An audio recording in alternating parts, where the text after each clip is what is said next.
Hello guys, so this is kind of a part 2 video to something I filmed a few weeks ago. I did a Quest to Alex's Beard video kind of freaking out on my GIC discharge. To catch you up, the doctor at the Gender Identity Clinic told me I was being discharged and he didn't really give me a lot of information, so then I started panicking about a million and one things, including a hysterectomy. So since that video I had yet another appointment with the doctor at the GIC, which is kind of weird because I thought I'd already been discharged. He was talking to me on the phone as if that was going to be our last session, and apparently it wasn't. I had another one a couple of days ago, and apparently that was my last session. But anyway, all that aside, today I'm making a video on my official discharge letter. This letter is packed full of really important information that I should have been told a few months ago, so I wanted to share it with you guys just in case you were in a similar position to me and you were kind of freaked out about what was going on. Alex has been under the care of this service since 2015 and has been living explicitly in a male social role since 2011. He started treatment with viralizing hormone treatment in 2016 and had a male chest reconstructive surgery under the care of Mr. Yelland at Brighton Nuffield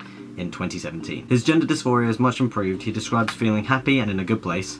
He does not anticipate having viralizing genital reconstructive surgery, although this remains an option for him at a later date.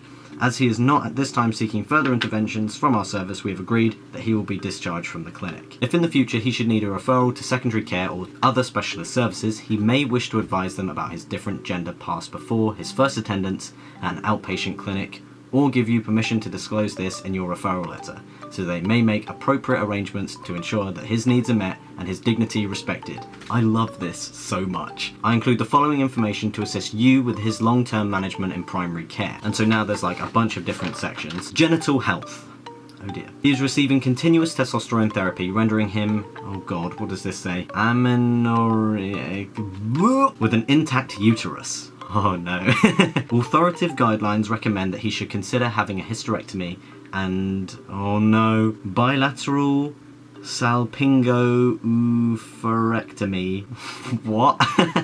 Within 5 years of starting testosterone therapy, i.e. by 2021, as there has been concern that such patients may be at an increased risk of developing endometrial hyperplasia.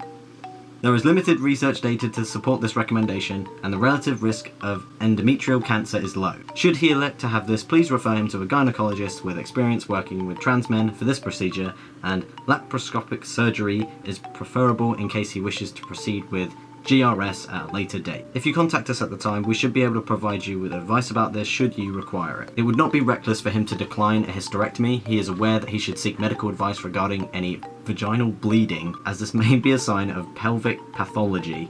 I don't know what that means. Another option would be to request monitoring of endometrial thickness, ew, by 2 yearly ultrasound assessments. If he elects to pursue this, please refer him to a local consultant radiologist with an interest in pelvic ultrasound, perhaps enclosing a copy of this letter. As with routine hysterectomy, there is little evidence as to the...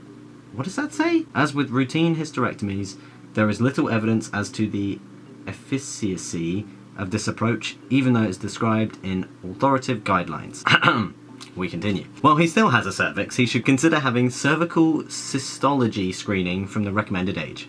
There is no specific guidance as to the frequency of smears in this population, and as he is a male NHS gender marker, he will not be automatically called through the NHS recall system. He may wish to assess this from an NHS-funded sexual health clinic that specialises in providing care for trans people, and then there's an address for that, and accept their advice on future screening. Next section, hormone therapy. You are currently prescribing and administering Nebido 1000 mg injections for him every 12 weeks. This treatment should continue lifelong. In the future, his hormone therapy should be managed and monitored as for other men, but without a prostate gland, receiving testosterone replacement. Testosterone therapy should not be discontinued without seeking the advice of a gender specialist or endocrinologist. Yes! Oh, I love that. That is going to be like framed on my wall. Don't stop my tea!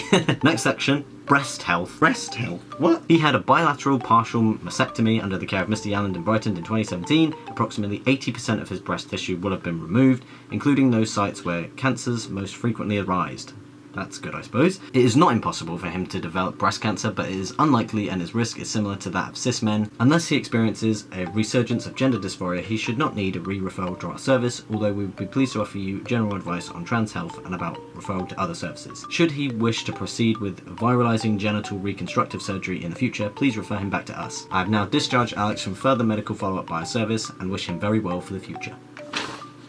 Bloody hell, that is a lot. It's a lot, but exactly what I needed.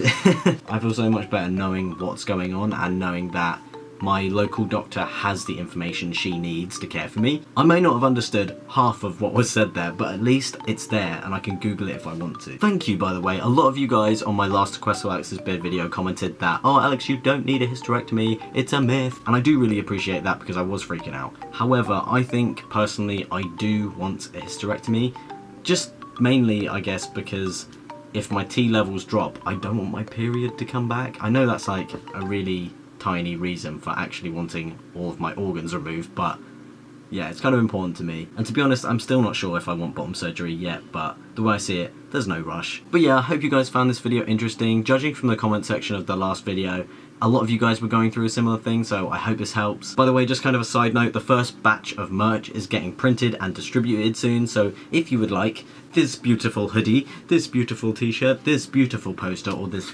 fabulous pin badge, then go to the link in the description to order it. I can't wait for the hoodie to arrive. Oh my god, Transphobia ain't cute hoodie. Love it, love it, love it, love it, love it. Okay, done selling you things now. So yeah, how are you guys?